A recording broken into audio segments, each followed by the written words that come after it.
aren't happy, we can't, like, it's different for everyone. It's a choice. You choose happiness.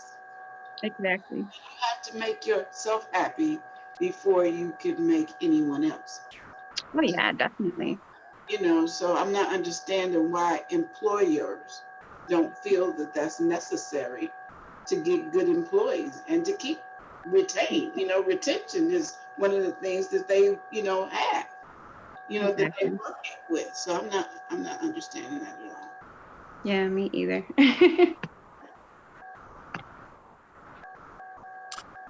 So I have Chris. Chris, this is Sonia. Hey, Sonia, how are you? Yes, for you. I'm doing great. Thank you for asking. Good. Where are you here near Chicago? I am. I live in Metz, and I live in the south suburbs. Okay, good. So you're not too far away. Not too far. Good. So, tell me a little bit about yourself, where you are, kind of a little bit about your lifestyle, what you do for work, any kind of physical activity, any stuff, anything like that. Well, I'm 65. I'm going to retire on the 31st of this month. I've I've always worked in the financial, and so right now I am a district manager. I have about 10 stores. I work for a financial solutions company for the last 3 years, and I'm glad that I'm retiring.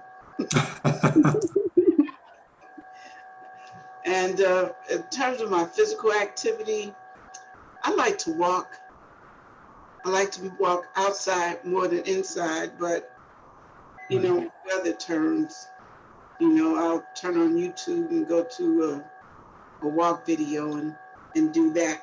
Not a lot, because my mind has not been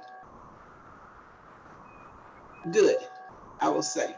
And when I mean good, I have a lot of other things going on with work. You know, I decided to retire because I'm somewhat healthy and I want to stay that way. And Giovanna has been on me for years. She has been on me for years. She and I used to work together. And I told her I don't even remember when that was. It's been quite a while. Yeah. But, and we touch bases every now and again. And she called me the other day. And I told her, I said, I need to, and now that I see her, oh my God. Last time I saw Giovanna, she was like, what, you said 290 pounds almost? Almost, yeah. Yeah. So, you know, I look at her now and she's looking like a movie star. Where have I been? What have I've not been doing for myself? And I owe it to me to be healthy. I have 4 biological grandchildren and 2 others, or probably others, that have claimed me as grandmother. And I want to be there with them, you know, do things with them. I have diabetes since 2008. Okay. It runs in my family. My mom and dad were diabetic. My father was legally blind and an amputee. My mother was, she had breast cancer and diabetes. So they both have been gone since 2000 and I want to say 2002. They died like 6 months apart from each other. So my mom's cancer had returned, and she had a massive heart attack when she passed. And then my dad was in the hospital, and they were getting ready to amputate one of his. They had did one foot, and then they were doing the leg. And he said, "We're going to let him do it." And he had a heart attack, and he passed away. So I'm not trying to live my life like that. Cruciferous, you know, and my sister, we have the same mother, has kidney failure. So she's on dialysis 3 times a week. I don't want to go out like that either. No, no, you don't. No, and so I'm going. Giovanna is a godsend because looking at her, if I had started then, I probably would look like a movie star now too. So, you know, I'm ready to get my life on track. I'm ready to be here for as long as God wants me to, but be healthy in being here. And I have time. I'll have time. I don't have to worry about any phone calls, you know, people bothering me all times of night and day. So I'm ready. I'm just ready to live. I know we're in a pandemic, but I'm choosing to do something about it now. So when all of this craziness is over with, I'm able to do what I want to do. Good for you. Yeah, retiring is a double-edged sword because now you're going to have all this extra time. You're not going to be moving around as much as you were before.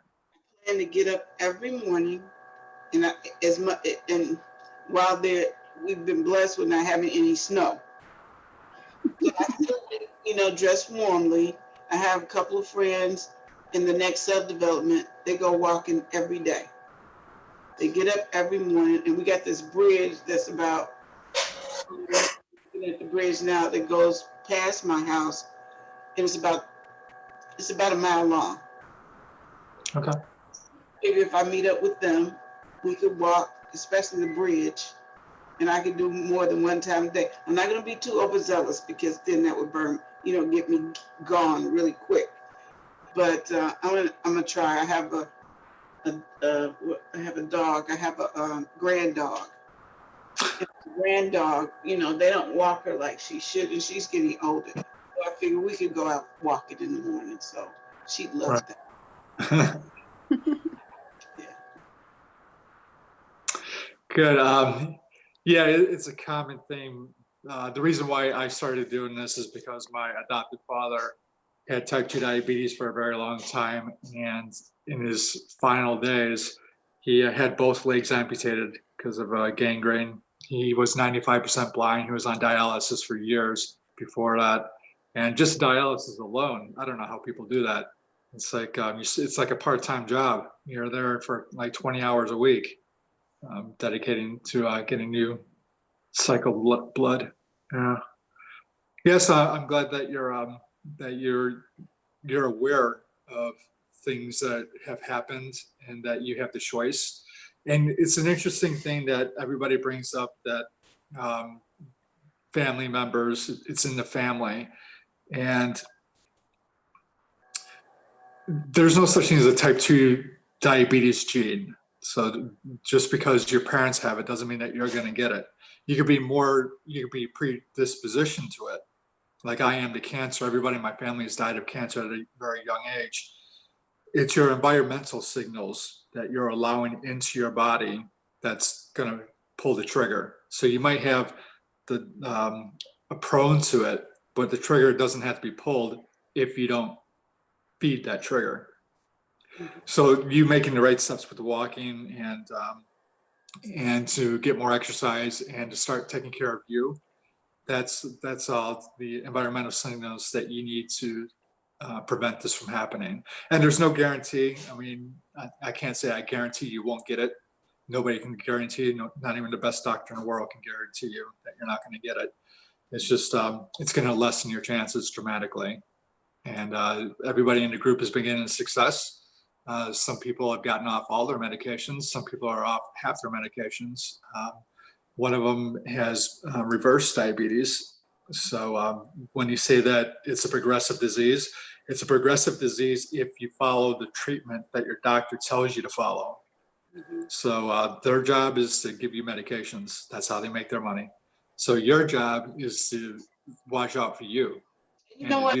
It's funny that you say that, Chris, because when I went to the doctor, I was probably 50, 55. And she goes, never told me that I was pre-diabetic or anything. I was on any medication, none. And she told me that I needed to take medication back then was Januvia. And after I read up on Januvia, I was scared to death. But I asked her this question. I said, what was my A1C? She couldn't tell me. And she acted like she won the lottery because she put me on this medication. And I was my husband told me, he said, don't take it. I'm going like, I'm scared too. I'm scared not to. You know, as I progressed, it seemed like the medicine was aiding and abetting me to be on it. You know, Right. it probably was me too, because I wasn't taking care of myself the way that I should have. You know, but I always said that I was not going to be diabetic because I looked at my mother and my father. And I said, I'm not going to do this. But, you know, she put me on this medicine. I took the medicine. And ever since then, I've been on it. Now, the highest my A1C has been was 8. Okay. That's too bad. Yeah. And then now the last time I went to the doctor 6 months ago, she didn't even take it. I'm looking through all of my charts and I'm looking for the A1C. And I called the nurse. I said, she didn't give me an A1C test, you know. And she goes, oh, yes, she did. I said, I know how to read my charts. I've been doing this for a while. I said, but, you know, okay, you know, I don't want to take this anyway. I hate pricking myself in the morning, so I don't. I just don't. You know, I know when my levels are up, you know, because I know my body. I know when my levels are down because I know my body, you know. But for them to trick you into, you know, thinking or not even knowing, but just prescribing medication. There's a, even though you know your body, and I appreciate you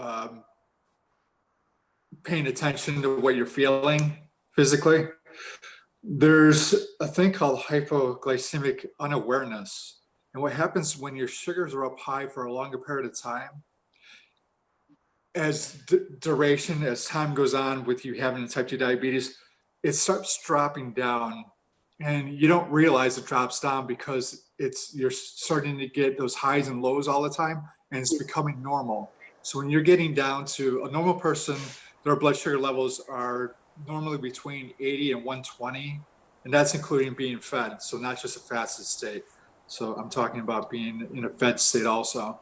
So once you get down to below 70, once you get to about 60 something, your body starts kicking in these other hormones. You know what insulin is, obviously. So we have counter-regulatory hormones. We have 4 hormones that counter-regulate insulin. Whatever insulin does to counter it. So glucagon being one of them. So insulin's job is to get the blood sugar out of your blood and into your cells.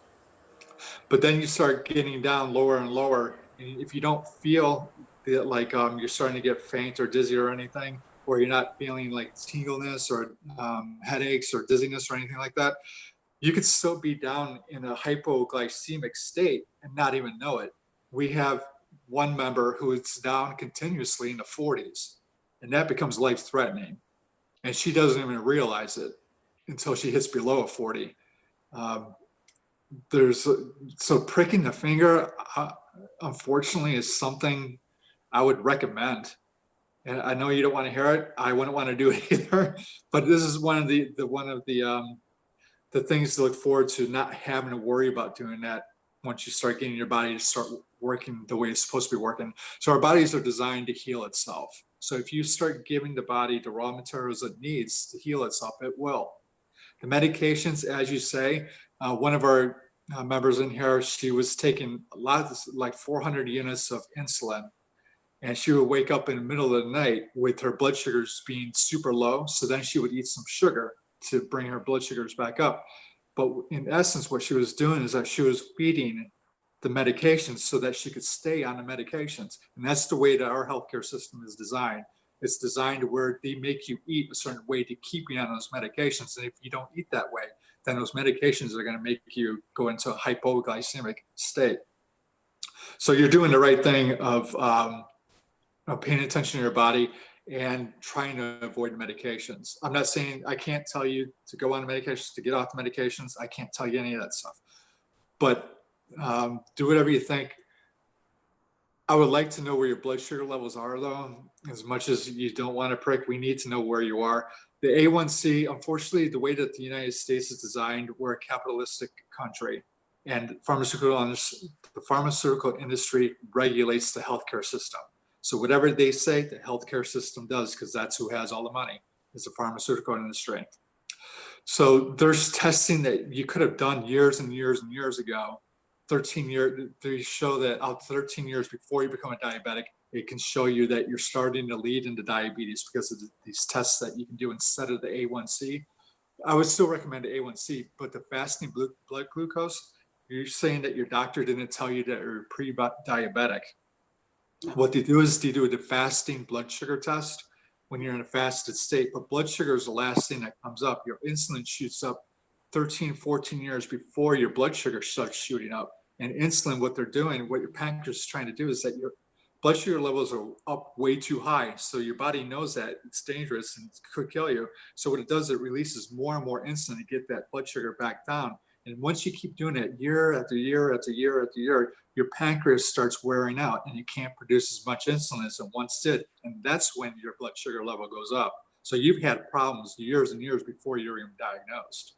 It's just the way that we test it over here. They wait until you have a problem, say, we have a drug for you. And then they keep you on that drug, as you say, for the rest of your life. So, yeah, so there's different tests that I would ask you to do to see where you're at. And this is how I figure out what kind of strategy we can use for you, what we need to do to help get your blood sugar levels down and get you off all the medications that become non-diabetic.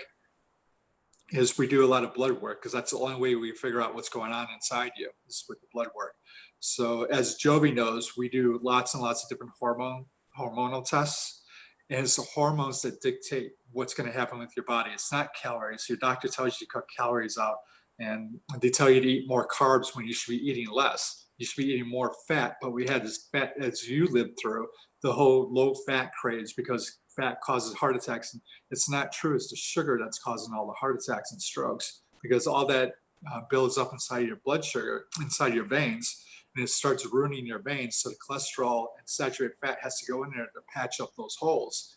And then when they test for you, that's what they see. They don't see the sugar, because that's been gone for a long time. It's the cholesterol that's trying to repair what the sugar's been doing. So everything is ass backwards. So we need to recorrect that and reformulate your mind into getting off the what the doctors have been telling you. And it sounds like that you're already there. You want to stay away from what the doctors are saying and try something new. And what we've been doing for the last 2 years, I've been doing it for 22 years, but I just kind of like formally went into a kind of group like this 2 years ago. And I don't think anybody in the group has gotten worse since we've been together. Everybody's gotten better, and the group is getting bigger because word of mouth, and people are starting to realize that this is not a lifelong disease like you guys have been told for 30, 40 years. It's not a progressive disease if you know how to stop it from happening, progressing. So getting out the medications, weaning yourself out of medications with the help of your doctor. You can't do it on your own. You need your doctor to work with you. And if your doctor doesn't want to work with you, we have a doctor that will help until you do find a doctor that will work with you. Okay. I ask about your physical activity because I need to know most diabetics don't move at all. move around. They have a desk job, so they go from their car to the office, back to the car, to the couch. Then they go to bed. So we need to change that. You should be working out, exercising at least 150 minutes a week. So that comes out to 2.5 hours a week. That's minimum. You've been walking for a while. So what happens is that your body adapts to that. And what your body does, it uses less calories to burn to get you to do the same performance, because it's like our bodies are designed to conserve energy. That's just the way we've been since we've been around for 8 million years. So our bodies are designed to conserve energy and to be lethargic. All we want to do is eat, have sex, and sleep. That's all we're designed for. But obviously that's leading into many health problems. So we need to improvise, and we need to go out and hunt for the food in a different way, and it's called exercise. So we no longer have to go out and kill a wild boar. We don't have to go out and look for food anymore. We go to the grocery store and we have abundance of food, most of us, and we don't have to worry about that. So we need to get moving a little bit more. So I'm sure Joby said that we have a workout session on Sundays, and we also have one on Wednesday nights at 7:30. So just working out with me, we try to do like a 20 to 30 minute tops workout program. So just with me, that'll give you 40 to 60 minutes. So you need to do another hour and a half on your own. And because you've been walking for so long, as I said, your body adapts to that. So we need to do something more. We need to get you start using body weight and start adding resistance. So doing the workouts with us is going to help out with that. Okay. So what I have the diabetics check their blood sugar before we work out to make sure that you're in the safe zone. And then I have you check it after the workout. And on average, the person drops about 30 points in blood sugar during the workout. So on average, a person drops down 1 milligram of blood sugar per minute of exercise. So if you work out for 45 minutes, it should go down by 45 points or more. Okay. So if you feel like your blood sugars are high, go out for a walk or do some kind of movement so you can start burning that blood sugar and get it out of your system. Start using it instead of storing it. Let me ask you, have you been gaining weight since you've been on the medications? Yeah, I've been down. I just weighed myself today too. Weekly. I've gained probably 3 pounds. Okay. I'm in between 235 and 240.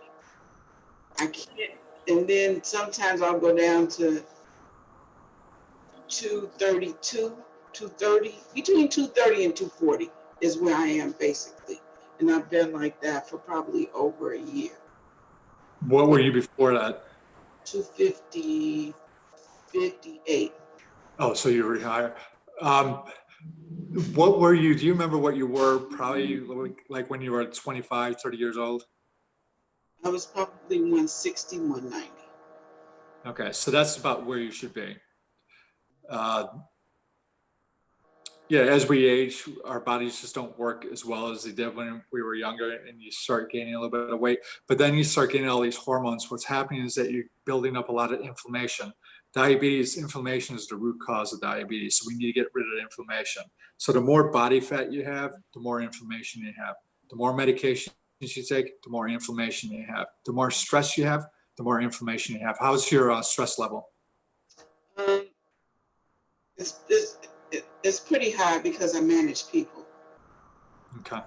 Well, we have what's today, the 20th? We have 11 more days of stress, right? 11 more days of stress, and oh my, you can't imagine. I mean, everybody say, "Do you have?" No, I'm just knowing in my head. I'm preparing my brain to be able to relax, and not having, as a manager, managing personalities and taking on their stress. Right. Because I'm one of those individuals that cares about other folk, probably to the tune of them not caring about themselves. But So that will be, yeah, you got 12 more days, and I'm going to narrow that down if I don't feel good. And they ask me, so when are you really leaving? And I told my team, I go, so it's like this. If I get up tomorrow and say I'm done, I'm done. You know, it's just like that. I have the trainee that they should have got like a week ago, and they didn't. So he'll get what I give him, you know, and I have a window I'll probably give him a month to use my phone number, and after I'll have to cut him off. Yeah, we have a couple members in the group that they got diabetes because of stress. So stress, what it does, it releases blood sugar for energy. So when you're chronically stressed, you've got chronic high blood sugar levels that'll lead into the disease. So that's another factor that we'll have to consider. So yeah, because I had last year, Chris, I had a aneurysm behind my right eye. In November. I go to the doctor routinely. So I was doing my annual ophthalmologist visit. And she goes, wow, what's going on? And I'm going like, what are you talking about? And she goes, well, I need to refer you to a retina specialist because you got some stuff going on that, you know, like last year when I saw you, you were fine. What happened? And I'm going like, I don't know. You know, consciously, I don't know. So I've been going to the doctor for a year. The aneurysm is gone. The clot is gone. oh, good. Yeah, so now I just go and he just measures to see how I'm doing in terms of that clot. So went last week, and it's doing better, lot better. They don't see any swelling, no bleeding, no anything. Good job. All right. Okay, so there's a few things that I see that you should probably focus on. Number one is that you're going to be exercising more. You're going to be moving around. We need to get the stress levels down. And I know once the job is done and the month that you're going to give the new hire to be able to contact you and you consult, it'll go down even further. Every month, once a month, we have a yoga instructor, meditation, visualization. That's going to help reduce the stress levels. Joby records everything, so she'll send you the link so you can use it as many times as you want. We have other ones in our library already that she can send if you ask her to, I'm sure. The workouts are going to be important. Change of diet is going to be important. Sleep patterns, your sleep patterns. If you go to bed at different times all the time, or late at night, or if you eat before you go to bed, you start changing all these hormones in you, and it's worsening your condition. So we need to get all your hormones back in balance. Once we get your insulin in balance, a lot of it's going to be taken care of. But so insulin's number one, and then your appetite hormones are going to be another important factor. How's your thyroid? Do you know any problems? I haven't had any problems with my thyroid. Okay. How do you feel your metabolism is? Do you think it's slow? Do you think it's fast? Do you think it's average? I think it's slow. Okay. So you might have a thyroid problem, and there's different testing that your doctor, once again, the doctors they do the bare minimum. So they wait until you have a problem, then they give you a medication. So there's different tests that we do that you can find out if you have hypothyroidism. I don't want to go into science and everything on this phone call. Just know that there's ways that we can find out if you have hypothyroidism, creating a slow metabolism. Gaining weight would be a thing. Being fatigued all the time would be a symptom. Constipation would be another symptom of low thyroid function. So there's different things that we can test with the blood with that. So I guess, Jovi, did you send her the overview, the 13-page overview? I have not yet. Okay. In that, if No, I you do, haven't sent it out. okay. Sonia, if you read the report that Joey will send out to you. It's going to explain what diabetes really is. It's not a blood sugar problem, it's an insulin problem.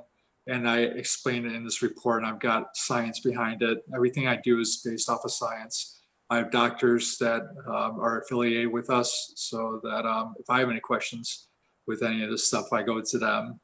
And if they don't know, then they ask people of theirs and they get back to me. So that's how we do this little group of ours. We have this network of people for the community inside the group. We've got the, I talk about the science and what we can do to reverse diabetes.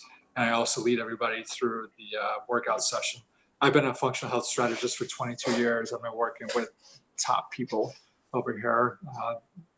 When my adoptive father died, I realized that my services are really expensive. So I've always worked with the elite wealthy people here in Chicago, but it's the people that can't afford me that have all the diseases. So that's one of the reasons why I'm doing this group. I don't expect you guys to pay me what my clients pay me, but we do have a little fee so that we can pay like the yoga instructor. My brother's a professional chef, so he comes on once a month and he does a follow along cooking demonstration. So everybody gets the ingredients and you do the cooking with my brother. So if you have any questions, you can ask him. We talk about the foods that we're using in the entree that we're making. And you guys are also welcome to ask questions during that demonstration. So I'm trying to get other speakers to come in. I've got a doctor coming in on this Wednesday talking about fasting. Have you ever fasted? No, I'm scared to fast because I'm diabetic and I'm, feeding this medicine that I'm taking. So. Okay. So, and that's another reason why we need a prick. But every time you eat, insulin levels go up. Insulin is your problem. So we need to get those insulin levels down, and we need to keep them down for as long as possible so that your body can start healing itself. Your pancreas produces the insulin. And right now, if you're diabetic, you've got beta cell dysfunction, it's called. So your beta cells that produce insulin are not working the way they're supposed to be working. They're overworked and need a break. So if you keep eating, the more times you eat, the more insulin that it has to pump out, and it's making it worse and worse and worse. So if we do a fasting, if you never fasted before, well, everybody's fasting. Right now you're fasting. Overnight I'll fast if I have to go to a doctor's appointment, right, to get my blood, yeah. So, and then you survive. So you can fast.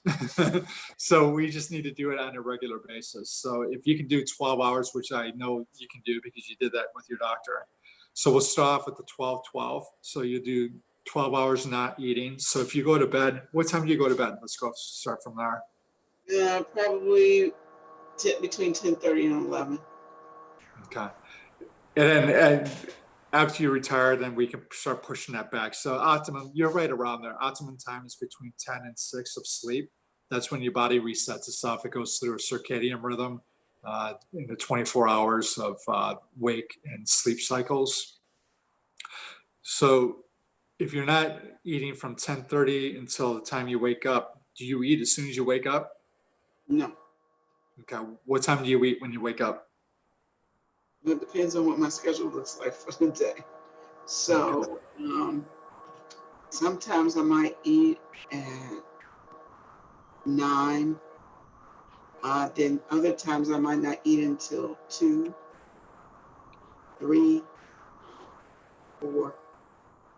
Okay. I have a cup of coffee, probably about 10:30, 11.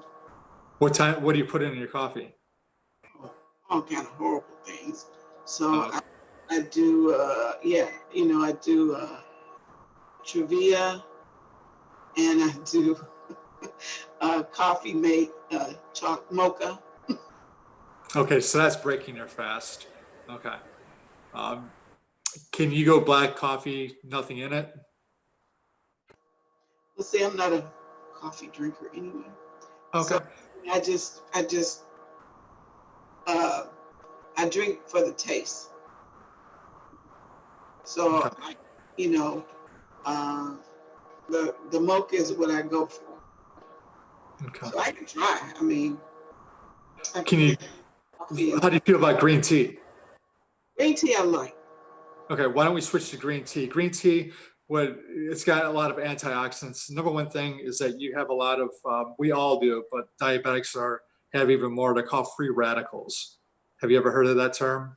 No, free radicals. No. So free radicals, without getting too scientific, it's molecules follow in pairs, and that's what keeps them neutral. They have a positive and negative electrons, it makes it neutral. Free radicals only have one, so it's crazy. It's not neutral. It's bouncing all over the place. What it does is it searches for healthy cells and it attacks it so they can neutralize itself. So that's why you get wrinkles in your face, and that's why your organs start shutting down. This is why you get diabetes and all these other diseases, because of free radicals.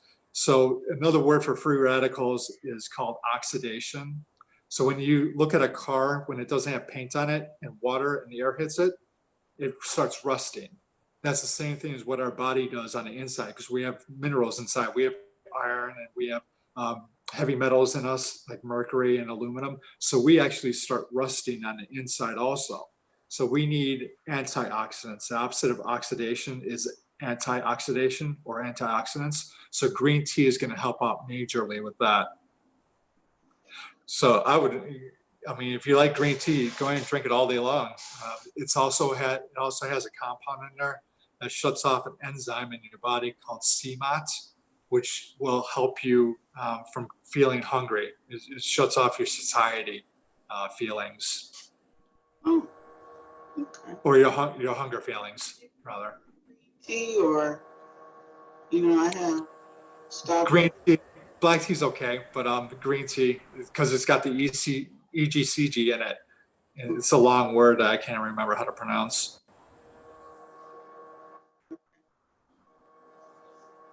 So green tea is going to help out with that. How would you describe your sleeping pattern? I assume you wake up several times during the day to go pee? Well, not really.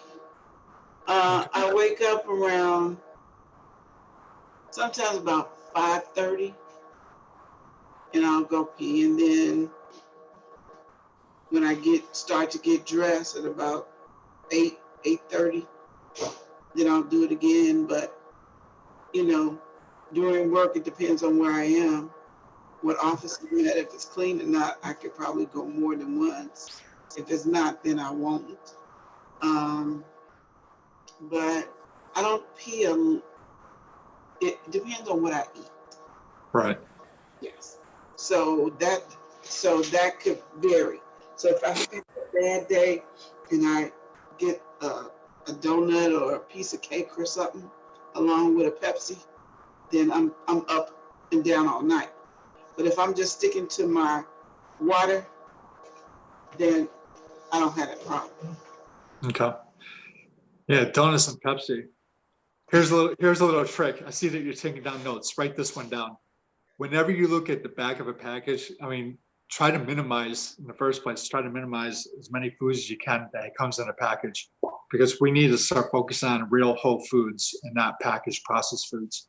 But for right now, look at the back of the package and look at the label, the facts label. Carbohydrates. Look at the number of carbohydrates are in it. And I'm not talking just sugar. I want total carbohydrates, because what happens is we're going to multiply that number by 5. So whatever product, let's say a piece of bread has 20 grams of carbohydrates in it. So multiply 20 by 5 and it gives you 100. So that piece of bread jacks up your blood sugar by 100 milligrams. I know, it gives you a new perspective of what's going on with your body from something as simple as a slice of bread, right? Yeah. Wow. So, and then if you get something that doesn't have a label, you can always go to like Calorie King, or you can go to Google and say nutrition facts for whatever food you're looking at, and you can see how many carbohydrates are in it, and then multiply it by 5. So they give you a little idea of why your blood sugar levels are up so high. So a Coke has 40 grams of sugar in it. So 40 times 5, that's 200. So if you're already at 150 milligrams before that. You're at you're 350. I know. And I've reduced, I think a lot is because I try not to drink. Bad day, I come home and I'm really stressed. Instead of having a drink, I'll have a Pepsi, you know. I only have 1 cup of coffee a day, and probably it's too much with the stuff that I put in it. But, or if not, I'll have a glass of wine or a bottle, no, a glass of wine. But when I drink alcohol, it'll make me go to sleep really quick, and I'll sleep really hard, and I'll wake up like at 2 or 3 o'clock in the morning. Yep. Like, yeah. And I don't like that feeling, you know, when that happens to me. So I tend not to drink. But that's normal. That happens even if you're not diabetic. You drink alcohol, you'll fall asleep, but then you wake up because of what's happening with your biochemistry, and it stresses you. So you wake up because cortisol shoots up. So I'm glad that you pay attention to all this stuff, that you know what's happening, and you're starting to look for patterns of stuff. That's good. Most people aren't even that far in life. Yeah, I mean, I guess as I watched my mother and my parents go through this horrible thing that they went through before they passed on, I said to myself, hey, I was not going to look like my mother. Not that my mother's not a beautiful person, she's pretty in her own mind, in a sense, but she has this pouch, and I have this pouch that she has. Because I've had 2 kids, and by cesarean section.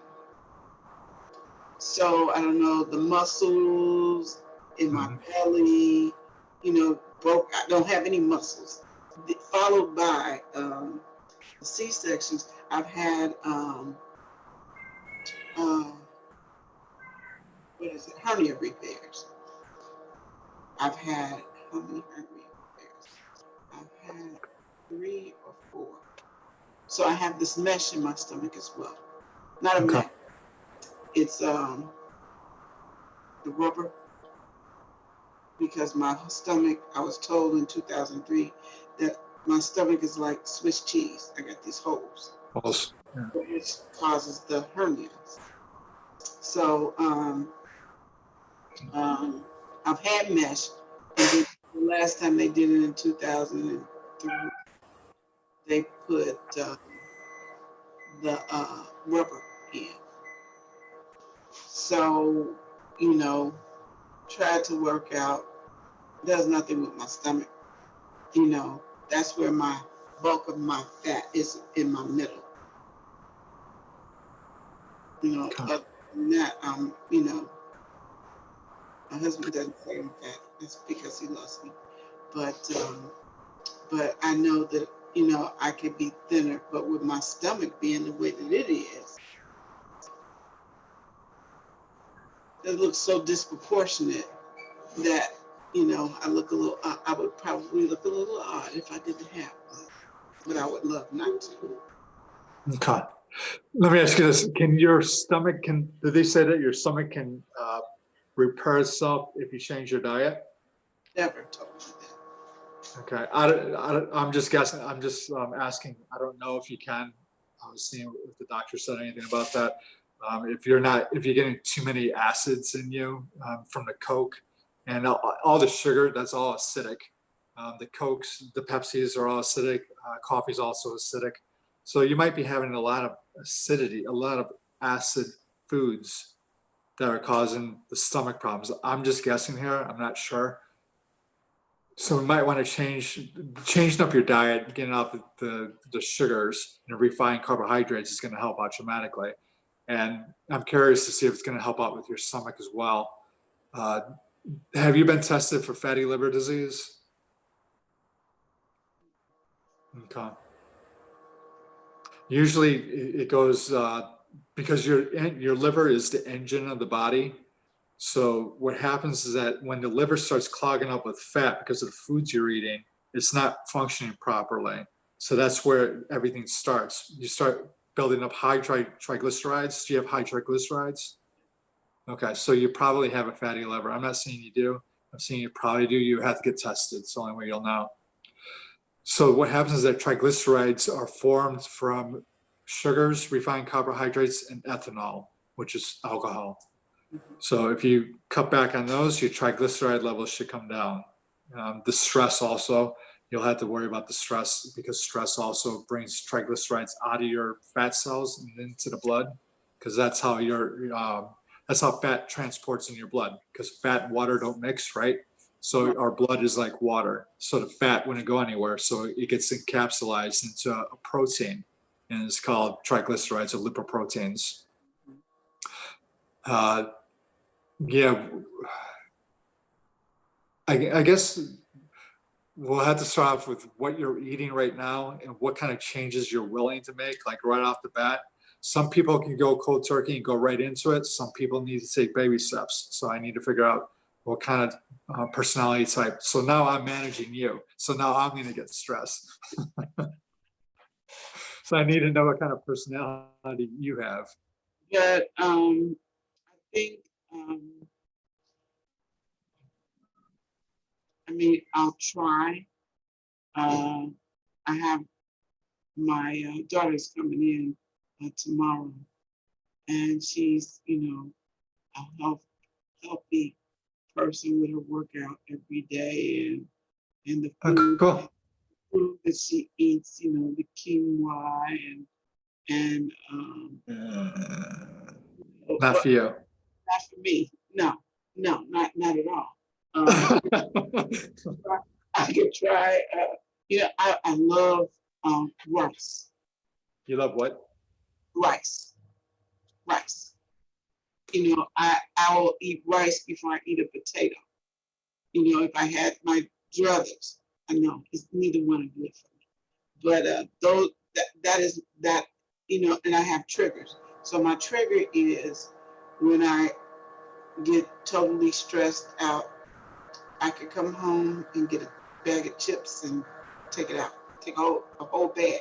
Now, I did have some chips the other day, and I said, I've had enough. I used to be a person that, and I attribute to some of my weight loss was to stop drinking pop and stop eating chips, and that's big. That was my biggest problem. So I don't eat like I used to. Okay. But I'm a sandwich queen too. I love, processed foods, and that's the easiest for me that's my easiest go-to. Right. Cooking is not one of my better things. I can cook. I cook all the bad things, so I try not to cook. So here's the deal: is your doctors have been lying to you about that you need grains. So the rice is a grain, the bread and the sandwiches, that's all grain. So grains have only been in our diet for the last 10,000, 12,000 years. That's when agriculture started. Before that, we didn't have grains. Our body, we don't need a carbohydrate. We need amino acids. There's essential amino acids, which is protein. So we have to have protein. That's our entire body is made of protein. From our hair to our eyeballs to our saliva to our organs to our blood, everything is protein. So we need protein. Fat we need because fat is what is a huge component of every cell membrane. So we have 75 trillion cells that make up our body. Each cell needs fat, needs saturated fat. So we need fats in our diet as well. Carbohydrates, the only thing that carbohydrates do is they supply energy. Okay. You can get energy off of fats. Your body knows how to convert it. It just takes a little time. Sort of like you don't want to make food because it's work and it takes a little bit longer. Your body doesn't want to use fat because it's work. It takes longer to convert fat into energy, whereas carbohydrates, it's already energy, so it just uses it. So we need to get your body from a sugar burning, glucose burning machine into a fat burning machine. And the way to do that is to cut out the sugars so that your body has to use the fats. And I ask about the fatty liver disease because we need to get the fat. It's called ectopic fat. Ectopic means something that's not supposed to be there. So fat is not supposed to be in your liver. It's not supposed to be in your pancreas. It's not supposed to be in your heart. It's not supposed to be in your eyes. And this is why diabetics have all these organ problems. They go blind. They have the kidney disease. They have liver disease, heart attacks. 75% of diabetic deaths are because of heart attacks. That's not a coincidence. 75%. That's huge. So it's because of all the sugar. The medications are not getting the sugar out of your system. It's storing, because your fat cells can only get so big. And once they get that big, there's no more room to put anything in. So what your body does is it needs to get the sugar out of the blood. So it starts putting it into your organs and storing it there. So then you start getting a fatty liver, you start getting fat in your pancreas, you get fat in the heart. Your eyes, I don't know if the aneurysm is because of fat or sugar being up there, because your capillaries by your eyes are very small. So if the nutrients aren't getting to those capillaries, you start getting the eye problems. Okay. Neuropathy, people start getting tingling in their feet. Have you ever had tingling in your feet? Okay. So people get, like, a couple people in our group have got tingling in their feet. It's called neuropathy, diabetic neuropathy. What's happening is that the capillaries are very small in your fingers and your toes. So if the blood's not getting there, your nerves start dying. If the nerve starts dying, you lose it. So that's why you start getting to the gangrene and you start getting amputation and stuff, because you're not getting nutrients to the cells. We have a product, I don't know if Joby's talked about Kyani before, but diabetics and also older people that don't even have diabetes, when we get older, we lose a thing called nitric oxide. It's a gas that our bodies produce, and it's what dilates the veins and arteries and gets the blood flowing through there, so it can feed all the cells all the nutrients they need so that they can stay healthy and survive. As we get older, that nitric oxide depletes. But diabetics, because you have so much sugar in there, it ruins the nitric oxide, and the cells the veins and arteries can't dilate because there's not as much nitric oxide. So they get narrower and narrower, and less blood and less nutrients get to the cells, so they start dying off, and you start getting organ failures, kidney failure. So we need to get that nitric oxide level up. We could do that through workouts. We could do that through certain foods have nitrates in them. And we also have a product that is all completely natural, holistic, organic, that also increases nitric oxide. Okay. I think everybody in the group is on that. And everybody says that they have more energy because of it, because it's pushing the blood through the veins. And that's what's causing circulation, and it's what's giving you energy. So when you're feeling tired and lethargic, your energy, your circulation is down low. And if that's happening, you're not getting those nutrients to the cells. So we need to reverse all that. Okay, so that's an option as well. If you eat meat, we need to get grass-fed beef, not the conventional, because that's fed with corn. You remember, we're not designed to eat that many grains. Cows are not designed to eat corn, they're designed to eat grass. That's how they make their energy. So the reason why they're fed corn is because it makes them grow quicker and it makes them get fat very quick, so they can get to the slaughterhouse and the farmer can make his money. So the whole object of the farmer is to get the cow as big and as fat as possible so he can get to the slaughterhouse quicker and make more money.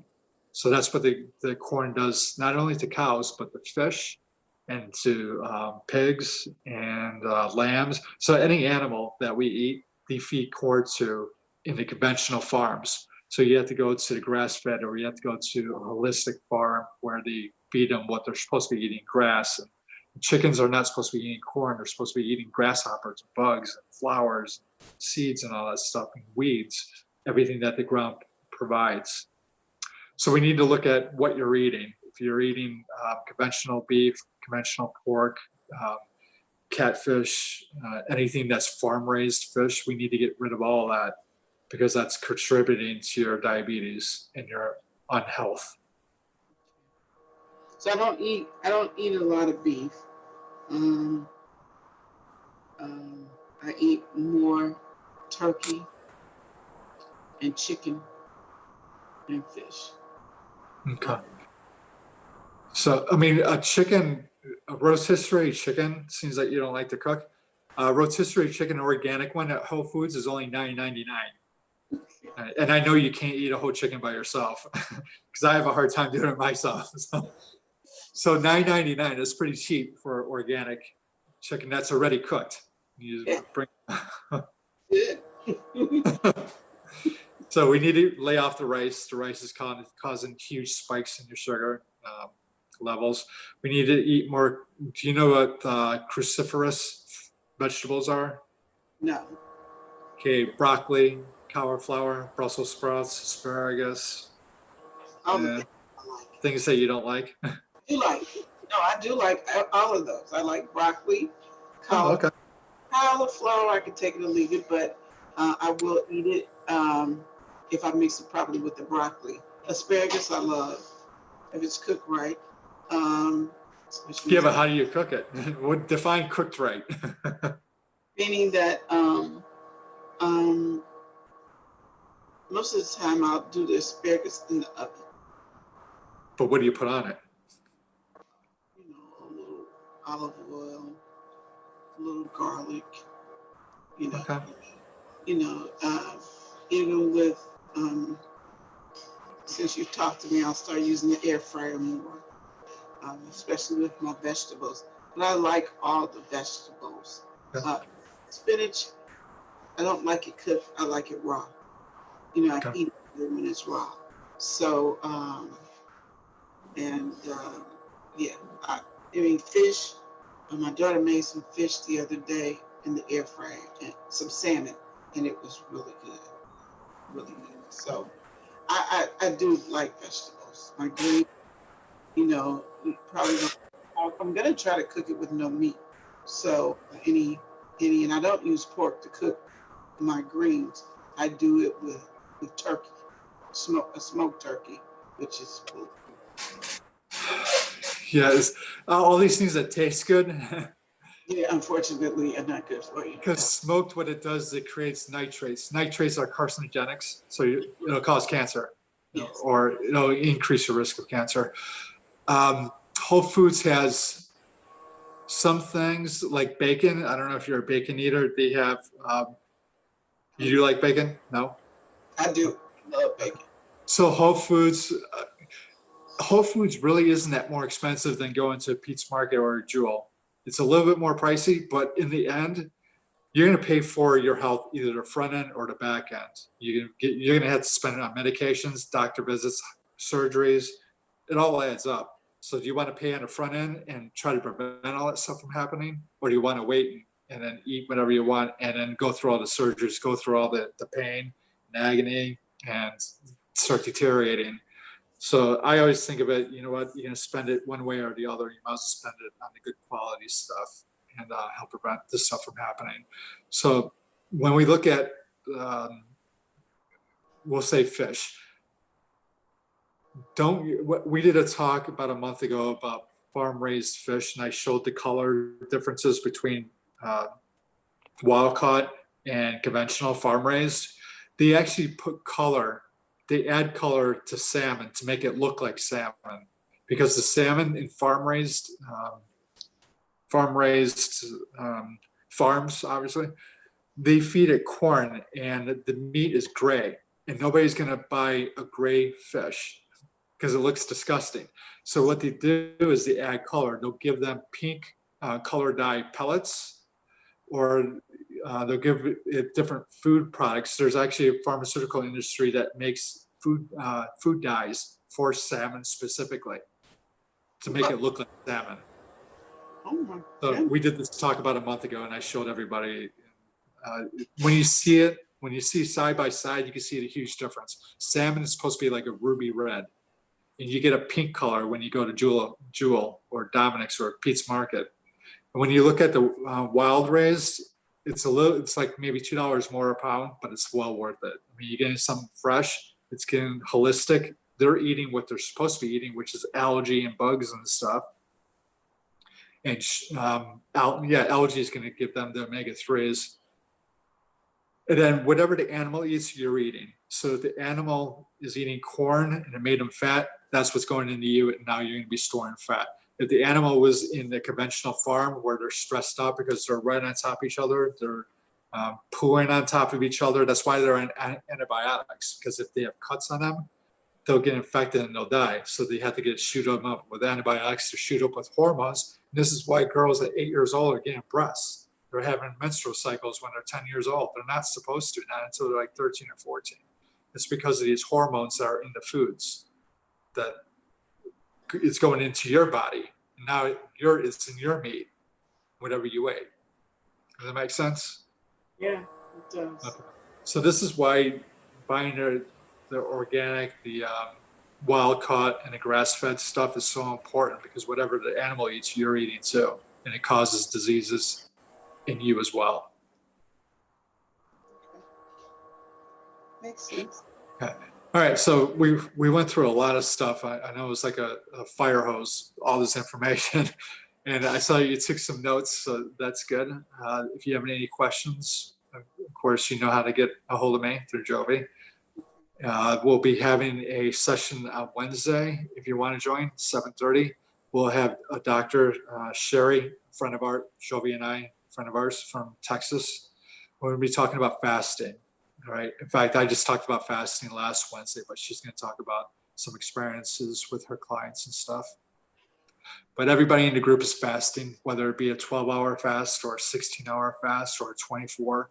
So I don't believe in, at this point right now, I don't believe in like a 72-hour fast like for 3 days. It's just too much.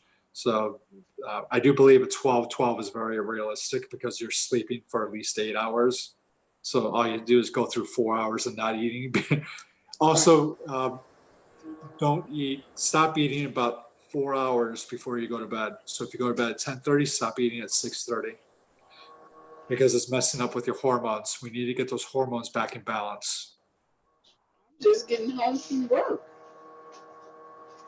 Well, That's 4 hours. I mean, I will be able to adjust that kind of thinking. Well, you'll have 10 more days of that.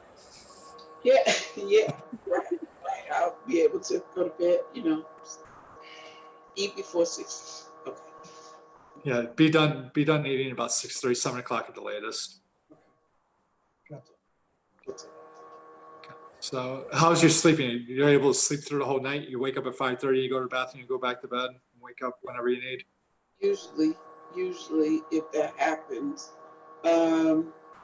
I have been having some problems sleeping in the last couple of weeks. I wake up I'll go to bed at like probably 10:30, and then I wake up at 3. I wake up at 3, and then I'll just lay there and kind of toss and turn. If I have work to do, I might get up and do that.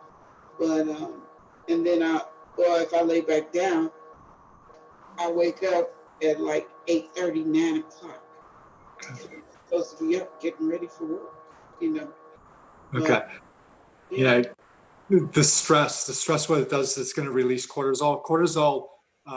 Cortisol is the hormone that's causing a lot of these problems. It's your stress hormone. It's the fight or flight hormone. So it's also the hormone, before we had artificial lights, it's the hormone that woke us up. Okay. We have melatonin that I'm sure you've heard of that helps you sleep. And then we have cortisol that wakes your ass up. So we need to get that under control. But it sounds like it's not an everyday occurrence. It just happens every once in a while. Every once in a while. Yeah. I think before I was making up my decision last month to retire, I was having those kind of sleepless nights, Exactly. waking up at 3 o'clock and saying like, okay, what am I going to do? And finally I just did it. I just did it. So I think since I made that decision, I've been resting better. Oh, good. Cool. Good job. So, All right. Do you have any questions? no, not at all, because I'm taking notes and I'm writing it down. The green tea, it can be any kind of green tea. Just I always I try to stay away from Lipton because Lipton is commercial and they put crap in there. So get good quality stuff. So Jovi, what kind of green tea do you use? I forget what it comes from England. Get any tea from England, because that's what, I mean, they live and die for tea over there. So any tea from England. If you have a World Plus market by you, they have all that stuff. Of course, Whole Foods will have it. I haven't shopped. I don't shop in pizza or anything. I always go to Whole Foods. yeah, I have Trader Joe's has a good one too. Who? Trader Joe's. Trader Joe's. Yeah, Yeah. it's more like a monk. And It's made out from monks. So that one's pretty organic. okay. And also I think the bags aren't bleached. Yeah. Okay. Okay. They're more like that clear through. Mhm. Yeah. Okay. All right. And then you said beef, it should be only grass fed. I don't eat that much. What about turkey? Is turkey okay? It depends on organic. It should be organic. It should be organic, right? So yeah. I have The for thing- turkey. The thing with I haven't. as we get older, our bodies don't process protein as well. So even though you're eating the same amount of protein, your body's not absorbing the same amount. So you need to eat more so your body can absorb what it used to absorb. So I'm sorry? I need to eat more. More protein. Do you eat eggs? Not a lot. Eggs, about 50% of the protein in eggs gets absorbed. So if it says 7 on a carton, you're really only absorbing about 7, 3.5, somewhere around there per egg. So whatever you see on the panel for eggs is about 50%. Meat, only about 30% of protein from meat gets absorbed. The rest of it gets flushed. And you said I can have bacon. The nitrate free. Nitrate. And I wouldn't make it a daily thing. I would still only make that like once a week, twice a week tops. Okay. Yeah, so they have over at Whole Foods, they have nitrate free. So when you look at like the back of Oscar Mayer bacon, you'll see the last ingredient in there is sodium nitrate. What that does is that it's the thing that makes it smoked. Okay, it's what cures it. Okay, so we need to stay away from that because that causes the cancer. Any processed meat, any kind of lunch meat, that causes pancreatic cancer. Okay. Sausages also. All right. So, and seeing that a lot of foods are being eliminated because it's all easy foods that you can make a quick sandwich or all you have to do is pop in the oven for a second. But that's the reason why we have all these diseases. 150 years ago, we didn't have these diseases because we didn't have all these food products that we have today. Yeah. So, And I need to prick my finger at least once a day, right? Oh, you said twice. when we work out, I know you hate it, but I'm asking for at least once a day. And I would prefer it somewhere, for right now, let's set a standard time each time so we can see if there's a pattern going on here. If you prick yourself 2 hours after you eat, let's get the bedtime one first. I think that one's important. So 2 hours after you eat. So if you eat at 7 o'clock, if you finish eating at 7 o'clock, you prick yourself at 9 o'clock. If you finish eating at 6:30, last bite, then you prick yourself at 8:30. That's going to keep you, it's going to be higher because you're going to be in, it's called a postprandial state, meaning right after feeding.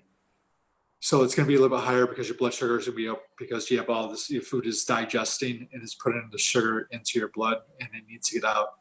So I'm going to see what that number is, and I will stay at that number for a while and see if there's any patterns.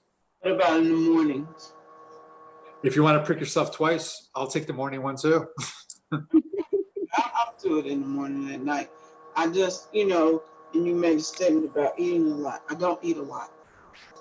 I'm getting full really fast. Like today, I was thinking about eating. I haven't eaten today. I'm not hungry. 3:30, 3:15. Okay. I'm not hungry. I know I need to eat because I haven't taken I'm on metformin and what else am I on? Lisinopril, 2.5 milligrams of lisinopril and the 1,000 grams of metformin. Oh, you're on 1,000. Okay. And it makes you feel nauseous when you don't take it with food, huh? Right. Yeah. So it's kind of late. So if you do it 2 times a day, stick with the 2 hours, exactly 2 hours after your last bite of dinner. In the morning, do it maybe about 15 minutes after waking up.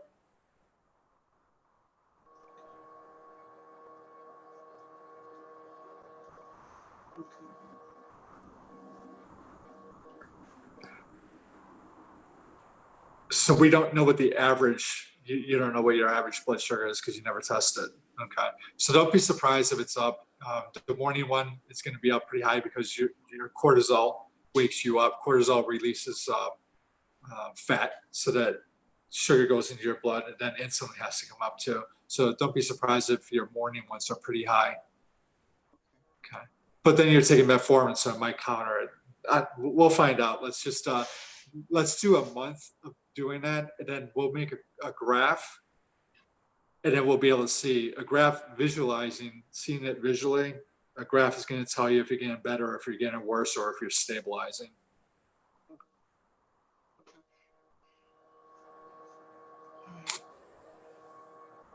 Okay.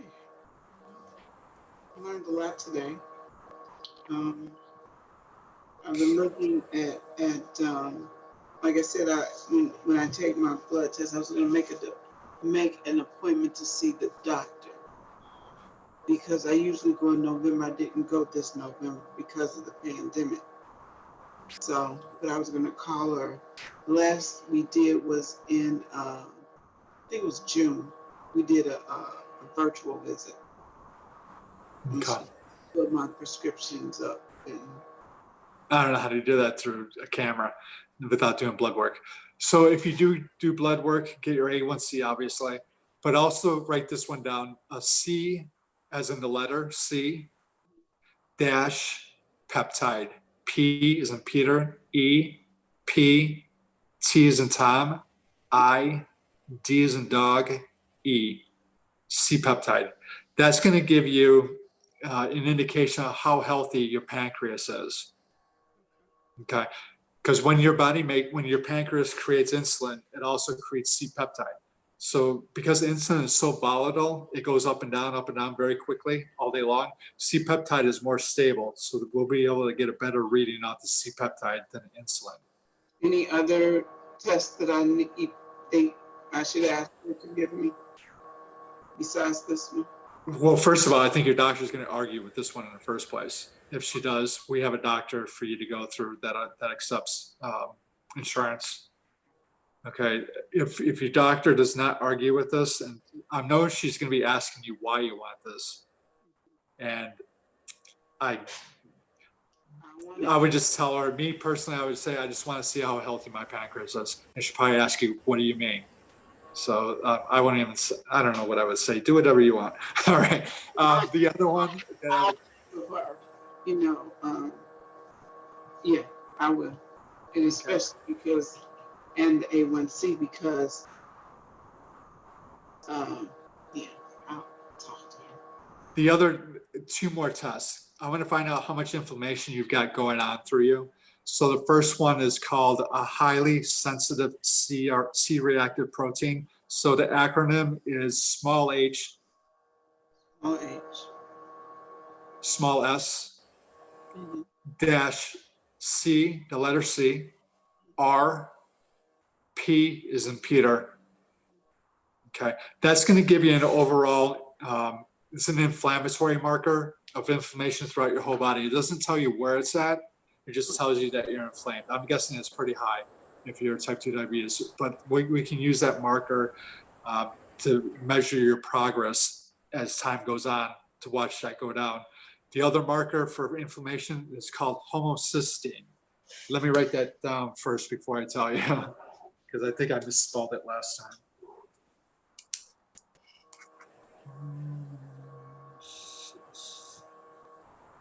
Okay, so homocysteine is spelled H-O-M is in Mary, O, C is in Chris, Y, S, T is in Tom, I, E, N is in Nancy, E, homocysteine. What that's going to measure, it's going to measure the inflammation in your bloodstream, your arteries, okay? Because with diabetes, your arteries get stiff, and this is why people have cholesterol problems and have the heart attacks, because of the blood's not flowing through, because they're getting clogged, and also on the outside of the arteries called arterial sclerosis. It hardens the arteries so they can't bend. Arteries are supposed to be really pliable. They should be able to move like this and flow. But when they get inflammation, they start stiffening out, and it gets harder and harder for the blood to get through and to move around. Okay, so homocysteine is an important inflammatory marker that I also look at. Okay. Okay, and again, if your doctor doesn't want to do it, we have two options. We can go through our doctor, or we can go through a lab where we can get any tests we want. You just have to pay out of pocket, but you can get anything we want out of that one. I'll make sure that I get these things. I know, usually after we do our control visit, she'll send over lab requests for me to get things done. I'll just add to it. Oh, so you're familiar with lab request? Oh, yeah. Oh, okay. All right. So you know that we can get any test you want then. Okay. Okay, cool. Well, I've taken up enough of your time. I appreciate you today. You're welcome. Taking time with me and giving me pertinent information I need to sustain my health and my life. So I appreciate it. Well, good. Now life is just starting now. You don't have to work, you get paid, and now you start doing what you want to do. Absolutely. So that's going to be fun. Yeah. I hope I don't forget. So to have fun, learn, getting used to having fun again. So yeah. Good. All right. Well, it was lovely meeting you, and hopefully we'll see you on Wednesday. And if you want the nitric oxide, you can get that through Jovi to help with the gas inside your body, nitric oxide. All right. Cool. Thank you. You're very welcome. Pleasure. Okay. Pleasure. Thank you. Bye-bye. No problem. Jovi, you're gonna just send me the information.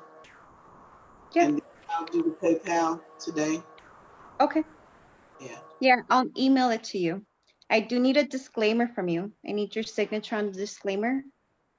And then you can just scan that back to me so I can forward it to him. Okay. What's the disclaimer? There's going to be the disclaimer is because he has different people coming in, and you'll read it. It'll give you, and because we're recording, so we're doing a recording as well. So we put a lot of our recordings on Facebook as well for marketing. So we do that as well. So it goes in Facebook, Instagram, and Twitter as well. So right now, I think I'm just doing more Facebook because I can't do the other ones. It's too much. Yeah. So right now, it's just Facebook a little bit more. But other than that, it's just because of that. And because we have different people coming on board and speaking and recommending stuff as well. So like our yoga instructor, you'll like her. It's very relaxing. She's a friend of mine actually. And I've been with her also. I've done yoga because I had her this Friday and I did strength yoga. So we were working with weights and stuff. So it was fun. I've done a little gentle yoga I did a few classes and I really enjoyed it. So Okay. looking forward to it. I know one of my cousins recommended a location, but in the north side. It's too far for me sometimes. And it's just like, you know? It's too far. Yeah, I already Yeah. know. Yeah. So, And that's why I was asking our meetings during the day or in the evening, because I'm glad that we're doing Zoom, because that way I don't have to go and exactly. have to worry about getting back in the dark. So I'm cool with that. Yeah, everything's on Zoom now. Wednesday it's at 7:30. And we're going to have that friend of ours coming on. Her name is Sherry Smith, and she'll be talking a little bit more about fasting and how she works with her clients. So it's pretty interesting. I like it because he has different people coming on board, and he does the science part of it. So the science part I like because he breaks it down. If he says something that doesn't make sense or whatnot, I always question. And people in the group as well will ask questions because we're like, well, we don't understand what that means. And he'll break it down. Yeah, yeah, I understood him, because I kind of read a lot, but Mhm. it made perfectly good sense, especially with, I always wanted somebody to explain the organic piece to me. Oh, What's yeah. and I'll ask the next time, because the soil is diluted so much from the air, climate. Is it Mhm. organic, or what is it really? So yeah, he did a good job. So I'm looking forward to Wednesday. Awesome. So gotta go buy my green Yes, tea. you'll be lost. Huh? So I gotta go buy my green tea. Yes. Yeah, Trader Joe's has pretty good one. Let me get it. Let me see if I have it. I do Trader Joe's, Whole Foods. Whole Foods is a little expensive. I always have a lot of green tea because let me see if I can show it to you. You see that? Yeah, Yogi. Yes, yeah. Okay, I see it. So that's the one that I drink. And that one's a non-GMO, organic green Again, tea. okay. Mhm. And you mix it with honey? No. No honey. You could put lemon and limes if you want, Oh, even in okay. your water. Oh, okay. So if you want to put lemon or lime, but it has to be a real lemon, a real lime that you're Oh, putting in yeah. Okay. there. So those are pretty good too. If you're, like there's a couple people that don't like to drink water for some reason, and they'll Mm. put that on there. How's alkaline water? Is that good? That one's perfect. That one's really good because it helps you with the acidity in your body. Mm-hmm. Okay. All Mhm. right. Thank you so much. You're welcome. Really enjoyed it. I really did. So you send me the disclaimers and everything, and we'll get that together. And I will definitely see you on Wednesday evening at 7:30. Okay, perfect, Sonia. Well, it was nice seeing you. Seeing you too. You look great. You look great. Thank you. I hope to look like you one day. Oh, you look better. Thank you, Joey. We'll talk on Wednesday. All right, talk on Wednesday. All Have a right. good day. All right. Have the rest of the day, this week. Have a good week. Thank you. You too. Okay. All righty. Bye.